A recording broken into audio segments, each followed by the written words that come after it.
வணக்கம் நேயர்களே, நீங்கள் பார்த்து கொண்டிருப்பது சமையல் குறிப்பு.com-இன் சுவையோ சுவை.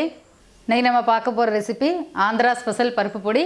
இது செய்கிறதுக்கு தேவையான பொருட்கள் என்னென்னு பார்க்கலாம். கடலை பருப்பு 1 கப், உடச்ச கடலை 1 கப், காய்ந்த மிளகாய் 15, மிளகு 2 ஸ்பூன், ஜீரகம் 2 ஸ்பூன், பெருங்காயத்தூள் 1 ஸ்பூன், எண்ணெய் தேவையான அளவு, கருவேப்பிலை சிறிதளவு, உப்பு தேவையான அளவு. இப்போ எல்லா பருப்புகளையும் வறுத்துக்கணும். முதல்ல அடுப்பு ஆன் பண்ணி கடாய் அடுப்பில் வைப்போம். கடாய் சூடானோடனே ஒரு 1/2 ஸ்பூன் எண்ணெய்,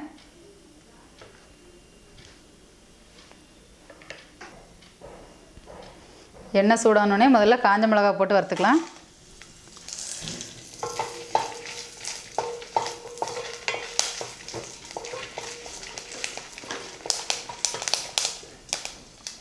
இதோட கடலைப்பருப்பு,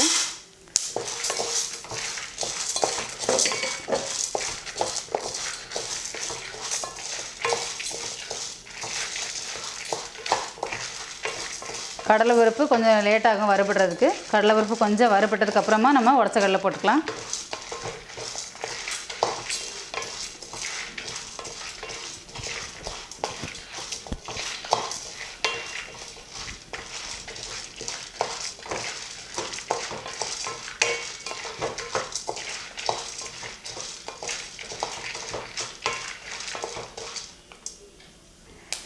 கடலை பருப்பு வறுபட்டுருச்சு. இப்போ நம்ம உடச்ச கடலை இதில் சேர்த்துடலாம்.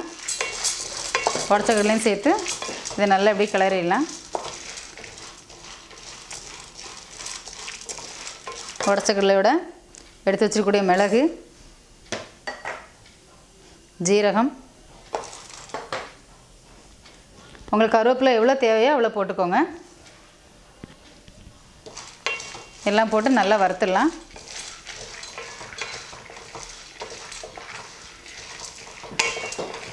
காரம் ரொம்ப அதிகமாக சாப்பிட மாட்டிங்கன்னா காஞ்ச மிளகாய் கம்மி பண்ணிக்கலாம், மிளகும் கம்மி பண்ணிக்கலாம். அவங்கவுங்க டேஸ்ட் வந்தாப்புல காரம் சேர்த்துக்கலாம்.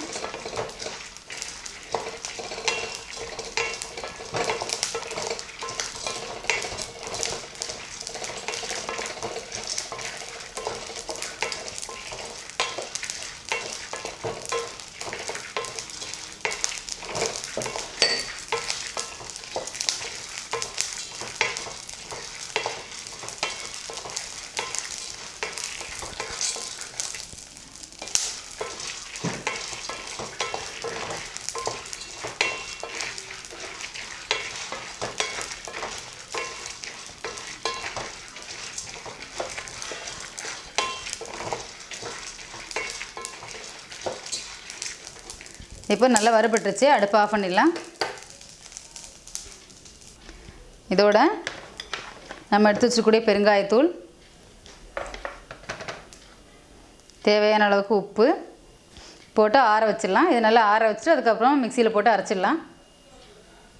ஆந்திரா பருப்பு பொடிக்கு நம்ம வறுத்து வச்சுருக்கக்கூடிய பருப்பு எல்லாத்தையும் ஆற வச்சு மிக்சி ஜாரில் போட்டு இந்த பருத்துக்கு அரைச்சி வச்சுருக்கிறேன். இந்த ஆந்திரா பருப்பு பொடியை சாதத்தில் போட்டு மேலே நெய் ஊற்றியோ அல்லது நல்லெண்ணெய் ஊற்றியோ போட்டு சாப்பிட்டிங்கன்னா ரொம்ப டேஸ்டியாக இருக்கும். இட்லி தோசைக்கும் தொட்டு சாப்பிட்லாம். நீங்கள் வீட்டில் செஞ்சு சாப்பிட்டு பாருங்கள்.